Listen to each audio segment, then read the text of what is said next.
I finally just saw Spider-Man No Way Home. I ended up waiting an extra day. I wanted to see it with some family, so I waited an extra day to see it. So I kind of tuned out, turned everything off, and I finally just saw it. Holy shit. That movie was incredible. It really, really was. And I know coming off some movies like this, you can really come off the high of just nostalgia and just whatever they throw in these movies. And that's definitely part of it. But I really feel like this was a super fun movie. So definitely going to have spoilers in this. I just want to talk. I'm not even going to really pull anything up or anything. I just want to talk about it. I just got out of the movie theater about an hour ago. And this movie just blew me away in so many different ways. It not only developed Tom Holland's Spider-Man in just so many great ways. You know, we got to finally see him struggle and deal with a lot of issues, which we really haven't seen do much of yet. We got to see so much. The biggest spoiler, I'm going to say it right now, so you have been warned. Tobey Maguire and Andrew Garfield are in the movie. And it seems like all those leaks and spoilers and everything that kind of leaked out throughout the months here leading up to this movie, they were true. They were definitely true. I kind of had a feeling they were true, but you always have that little hint of, are they actually going to be in this movie or not? I always had that because, you know, you just think, we've never been promised that they're going to be in this movie. You know, we see all the villains coming back and you assume, oh, yeah, we'll see them. But we didn't know. But now they're in the movie. They're in the movie, and they're in the movie for a quite significant part of the movie. I would say kind of that third quarter end of the movie there. They're a big part in the movie after a really big scene for Tom Holland's Spider-Man, actually. So I really love to see that. We got a lot of with him before we got the whole Spider-Man team up, and that was incredible. So the villains coming back actually played out very differently than I thought it would. They kind of came through after it seemed like the spell was kind of fixed a little bit or stopped from Doctor Strange. And obviously Tom Holland's Spider-Man messed up the spell. He wanted everyone to forget he was Spider-Man. And the villains, they came back, but then they ended up kind of teaming up with Spider-Man a little bit. They kind of wanted to, stop themselves from reaching back to their universe and dying because most of them died. And ultimately, they ended up turning. They ended up turning back on Spider-Man, and obviously the Green Goblin, Willem Dafoe, is incredible in this movie, and he's kind of the one that turned all the villains on Spider-Man.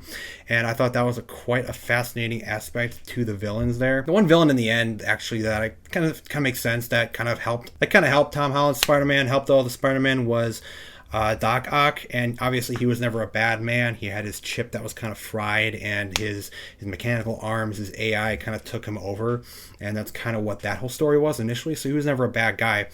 But the villains were incredible. I think it really, really explored their stories from the other movies and just how they explained what happened to them and who they are. And it really picked up from the last movies they were all in. They didn't just kind of bring them in and just kind of say, oh, here's this guy, and we're not going to really tell you what happened with him. But here he is. You know, you might remember him from the other movie.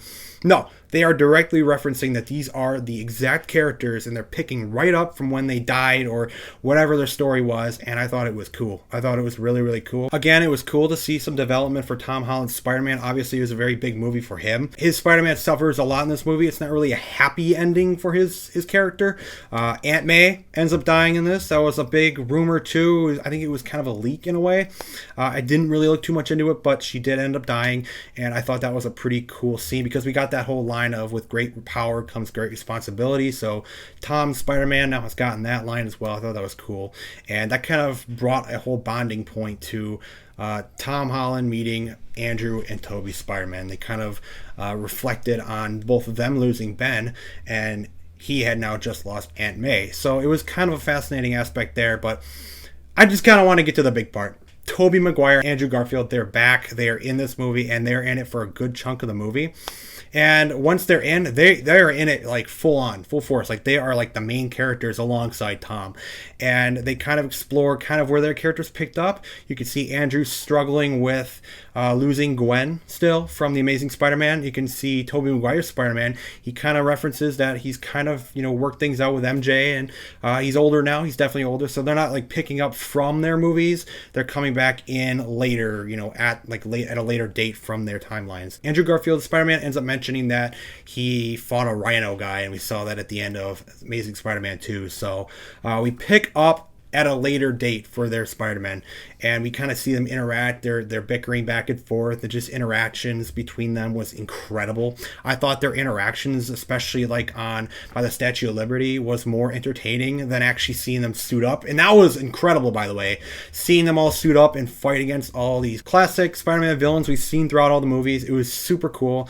But seeing them bicker and interact and just kind of laugh along with each other, just kind of tell their stories, was just a beautiful thing. And honestly, if we don't see Tobey Maguire and Andrew Garfield again as Spider-Man, that will be okay with me. Okay, I would really love to see them come back for something else as Spider-Man, but in a way, it kind of felt like a good send-off. Like, it didn't really send their characters off, but we got to see them again. We got to explore a little bit more. Obviously, we got to see some of Tobey and Andrew interact with their villains. So you got to see Tobey interact with Sandman and Doc Ock, and you got to see Andrew's Spider-Man interact with Lizard and Electro, definitely Electro, and I think Electro kind of teased a little Miles Morales thing. I don't know if they're going to bring him into the live action stuff, but I honestly think that's probably a tease. He ended up wanting, expected Andrew Garfield Spider-Man to be black, and I think that was a tease for Miles Morales to come in eventually into the live action stuff. I'm not sure what they're going to do there. I'm not going to get too much more into details on this movie. I am just going to say this. I'm coming out of this movie incredibly satisfied. Everything that should have happened in a movie like this, and they nailed it. They definitely nailed it. They got all the different things that we could have expected from this. We got all these villains coming back and being who they truly were. You got all the Spider-Man coming back and being who they truly were, and you got to see their different personalities, but they're still the same guy in a way. And just their different experiences and the stories that they have merging together. At this point, I am okay with moving on from Tobey and Andrew and moving on to focusing more on Tom Holland's Spider-Man. I'm okay with that. I think Tom Holland's Spider-Man is a good Spider-Man, and this was definitely his best movie. And I'm not just saying that because you got Andrew and Tobey. This was definitely his best movie in terms of his story too. I think it just was the most developed he became in a movie. The other movies were kind of fun, I guess. You got the Mysterio and that kind of storyline with Tony Stark still influencing his life. Tony Stark honestly wasn't that much of an influence in this movie. He finally kind of got away from that, which is a good thing. And we got to really explore where his character is going to go next. And now, spoiler again, even though I've said everything already, the world does not remember Peter Parker as Spider-Man. And we don't know where the story is going to go from there. MJ and Ned don't even remember that he's Spider-Man. They're not even friends with him, really, which is super strange. But yeah, they don't even remember anything. They remember absolutely nothing. So he's kind of going solo on this now. He's the only one, again, who knows he's Spider-Man. I'm kind of messed up on where the world is with Spider-Man, though, because it kind of seems like the world is still aware that Spider-Man's around, but they don't know he's Peter Parker again. But then you have Happy, who didn't know, and I don't know where the story necessarily picks up from there.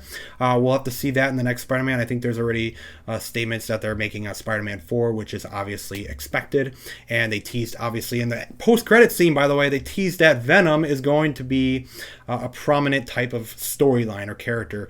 We had Eddie Brock from the Venom movies, obviously the new ones. We had him in the post-credit scene. He's kind of learning the new world that he popped up in, the MCU world of Spider-Man. And he's kind of learned things. He's learning about Thanos, learning about Spider-Man, and he wants to go talk to Spider-Man. And he ends up going back to his own universe, I would assume, with the end of the movie where Doctor Strange kind of reverses everything. All the villains, all the heroes, whatever, they all go back to their respective universes, along with Eddie Brock and Venom. So I don't know if they're going to ever really interact with Tom Holland's Spider-Man. I hope they do. But Venom did leave something behind. There's a little bit of that symbiote alien goo that got off of Venom, and it is crawling around, just kind of like we saw in Spider-Man 3 way back in 2007. So I hope they kind of explore that type of story again. That'd be super cool to see, maybe another black suit Spider-Man with the symbiote suit. That'd be cool. The post-credit scene was really cool. It was the only scene that we got. The later one was actually kind of like a trailer for the next Doctor Strange movie, which looks good too. But overall, this movie, I think it developed Tom Holland's Spider-Man very, very well. I think it displayed all the villains in a good way. You know, these are still the characters that we last left off on from all their movies, and it still felt like Tobey and Andrew's Spider-Man. You know, we didn't really change their characters. It didn't feel too different. Obviously, Tobey's Spider-Man is quite older now, but it still kind of felt like, you know, he still felt like himself, and he still felt like his Spider-Man, and he's kind of picking up and interacting with these characters again and these villains again. And it was cool to see Octavius and him interact. That was a very, very cool scene, and you can hear Tobey's theme playing while they do that, and it was overall just super, super beautiful to see. I think this movie is for every Spider-Man fan. Like everybody. If you really love Andrew's Spider-Man the most, if you love Tobey's Spider-Man the most, if you love Tom Holland's Spider-Man the most, it is a beautiful movie for all of them. All of them for sure. And it is incredible. I think it's a great, great experience to watch this movie, and I'm glad they did it. I'm glad this multiverse Spider-Verse movie happened.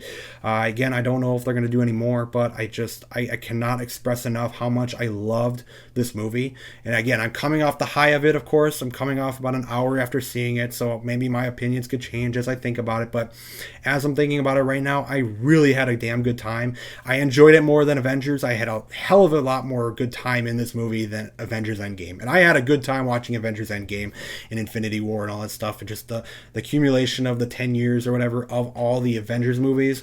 This one just felt very different. It just felt different in a lot of different ways than watching the Avengers. It's just two different things, and I love both of them, but this movie was the best movie I've seen in a really, really long time. And sometimes nostalgia, and I guess some people like to throw out the term of nostalgia bait.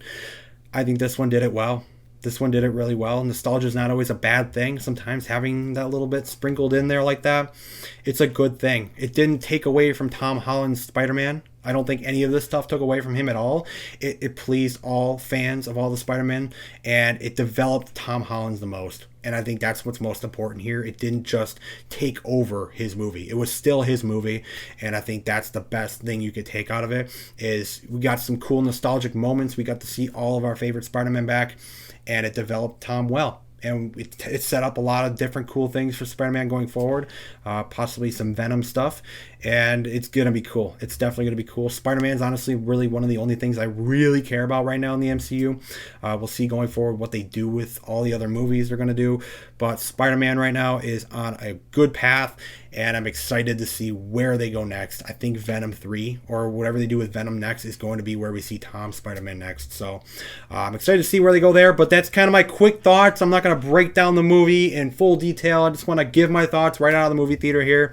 Spider-Man No Way Home, incredible movie. Definitely the best development for Tom Spider-Man, and definitely the best out of the Home trilogy, I guess you want to call it. If you haven't seen it yet, I don't even know why you're at this point in the video yet, but if you haven't, go check it out. It's an amazing, amazing movie. It just makes you feel good when you leave that theater and you know what you just saw.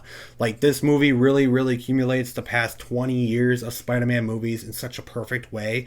And if they don't do anything else with those Spider-Man, it's fine. They really wrapped it all up in a good way. We're going to move on to different interesting stories with Tom Spider-Man, and that's kind of what I expected. I got everything out of this movie I wanted. Yeah, that's all I really got to say. Great movie. Definitely a great movie. I don't really like ranking with numbers, but if I got to say it, man, I don't know if I could put a 10. 10 is really high, but I might just say a 10 out of 10. As at least right now, I feel a 10 out of 10 movie. Like, I just, everything that happened is really, really well done for me.